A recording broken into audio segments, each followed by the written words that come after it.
Hey everybody, it is Jason from the Texas Gun Vault 2, and I'm out here just cleaning off the workbench. I just put the computer inside because I finished recording and editing the Texas Gun Vault poll question of the week and asking you guys about what you think about those times when the big firearms channels all release a review on the same gun at the same day that's being released. And do you think they're fake and disingenuous? Or do you think that they are good resources? So I had a lot of good comments, and making those videos is fun but time consuming. But anyway, I'm just out here cleaning up, putting all my camera equipment back in order and all that. But I wanted to come to you guys about next week's poll question because it's pretty obvious to me what I need to make the question on. And that's going to be the Sig P320 and what you think about it. Because I made what I thought was a pretty neutral video on the main channel about how the gun works. And in the video, I clearly state multiple times, I'm not defending the gun and I'm not blaming Sig. So I don't take a stand either way. And I try to approach it from a very academic standpoint, saying, I don't actually know what happened when it comes to all those negligent discharges. I have my ideas. I take the gun apart. I show how the gun works. I compare it to other guns that have similar features or similar things that people claim are either good or bad about it, and how those other guns don't have issues. And then I say, I don't have an answer, but this is just what I know to get good information out there. And until a investigation is published by a forensics or a forensic firearms analyst or examiner, we won't really know. And it's okay to speculate, but don't do things without knowing. I know there's already the people that hate Sig, and there's the people that love Sig and like the 365, the 320, and hate the 320, so forth. But I think in that video, I did something right. Okay, and I'm real proud of myself on this one. And the reason I think I'm proud of myself is when people on both sides hate it. Now, let me explain what I mean. I am pretty sure, and I have watched that video, because of course I made it and edited it, but I went back and always kind of make sure, did I say this right? Do I like what I said? They're the people that hate Sig, comment in the video that I am defending Sig and not blaming the gun for having a faulty design. How dare you? You're just a Sig defender and lover. But then the people that love Sig and want to defend the 320 are commenting saying, the gun is great, you're an idiot because it's obvious that one police officer didn't have it properly holstered. And I'm curious to myself, like, wait, how could one person look at that video and think that I was defending Sig, and another person watch the video and think that I was slamming Sig? I don't know. No, I think a lot of it has to do with people don't watch videos. You know, when I look at the analytics of how many people watch my videos, and then another metric that's really important is how long they watch on average. So if I release a video that's 10 minutes long, okay, and I'm just going to use some round numbers here, okay, if I release a video that is 10 minutes long, in the first hour, maybe 100 people watch that video, okay, and of those 100 people that YouTube uses for the analytics, the average watch time will be 3 minutes and 30 seconds. So they get in so far and they click away because their attention spans are so short. And that's why I tell people my channel will never be big. It will never be big, and that's okay, because I make long form content. I make content that I would want to watch because I like to learn and know everything there is to know about a subject. So my introductions are sometimes 3 or 4 minutes long. People don't like that, and they're just going to click away because they don't want to think, and I'm not saying that in a bad way, they just want to be quickly entertained, and they're going to move on to the next thing. They have short attention spans. My channel is not for people with short attention spans. I'm for people that like to geek out on this stuff and like really dive deep into talking about firearms or the news or whatever we're discussing that day. But very few people actually watch to the end.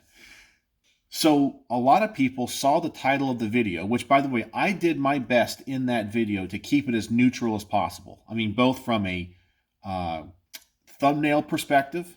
I think I asked the question in the thumbnail, is the P320 safe? So I don't say this is the most unsafe gun ever, or the opposite of that, and say the P320 is the safest gun ever manufactured. I say, is it safe? I ask the question, okay? And then I have a image or a still image from that video where the police officer had the negligent discharge. So it's a neutral thumbnail, okay? I don't give the answer away in the thumbnail, but it's not clickbait, okay? It just asks the question. In the video, I go over the positives and the negatives of the design. I say, well, there are things in this gun that people claim are unsafe, but yet I show it in a HK, which has the same features, and say this gun is perfectly safe. No one's ever had a problem with it. But then on the other hand, I say this gun is not safe, or I think it could have an extra safety because all these other guns have the little blade safety in the trigger. Would that help with inertia and accidental depression of the trigger when holstered or whatever? I ask those questions. And then even my conclusion in the end is, I don't know. We don't know the facts of the case. We don't really know, was it improperly holstered? Did it, whatever it is. I say, I'm just going to approach this from the mechanics. This is what we know. This is what we can see and what we can test. And until we get the other information about those, incidences, this is all that we can speculate. You can not like Sig, not like the 320, or you could love Sig and love the 320 and defend it. But don't go around and say definitively this is what it is. Man, the gun world is full of this stuff. It's the same thing when it came to the pistol brace ban. You guys remember all those videos I made about the pistol brace ban? People would come in telling me, you're an idiot. They're going to come arrest you because you're trying to amnesty register something that's not going to be 922R compliant. They're going to come kill your dog and blah, blah, blah. And did any of that happen? No, but they were 100% positive, and they were showing me videos and putting links in my channel. Go watch this person. He knows what he's talking about. And none of it ever came to fruition, right? None of it did. And then it's people speak in such definitive terms. And I'm the same way. I have my opinions. I have very strong opinions, okay? But in that video, I really did strive to be neutral. Thumbnail was neutral. Title was neutral. The video, when it demonstrated the mechanics of the gun, was neutral in that I showed what the design was. I said what people say are its strengths and weaknesses. I compared those strengths and weaknesses to other firearms. And then in the end, I didn't come to a final conclusion. I said, well, we don't know the real answer. Could these issues have factored in? Well, if the answer is yes, this is why.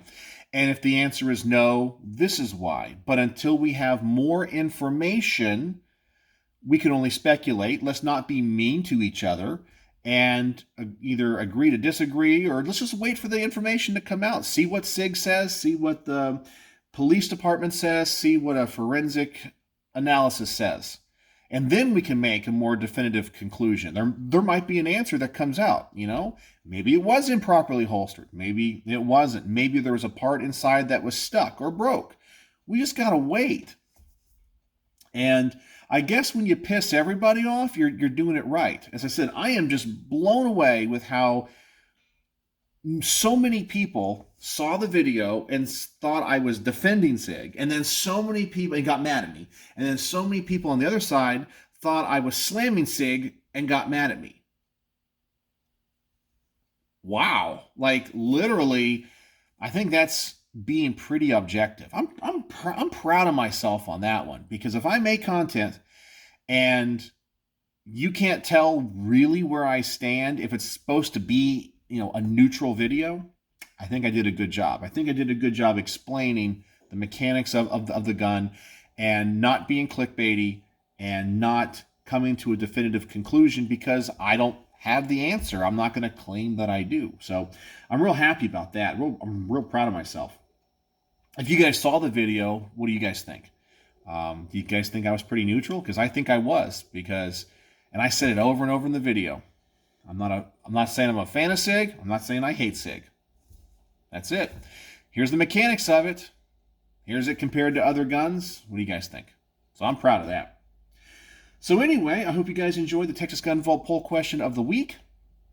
And hopefully when the poll comes up later today, you'll go over to the question about the Sig P320. Tell me what you think. Make sure to vote, comment, and like other people's comments so we can get the top rated comments of the week. I hope you had a good weekend. It's still hot here in Texas, but hopefully I'll be getting to the range, getting some new content out. So Patreons, once again, bear with me. And we'll be off to the races here again. And I guess that's all I got to talk about. So anyway, I hope you guys are doing well. So, as always, thanks for watching.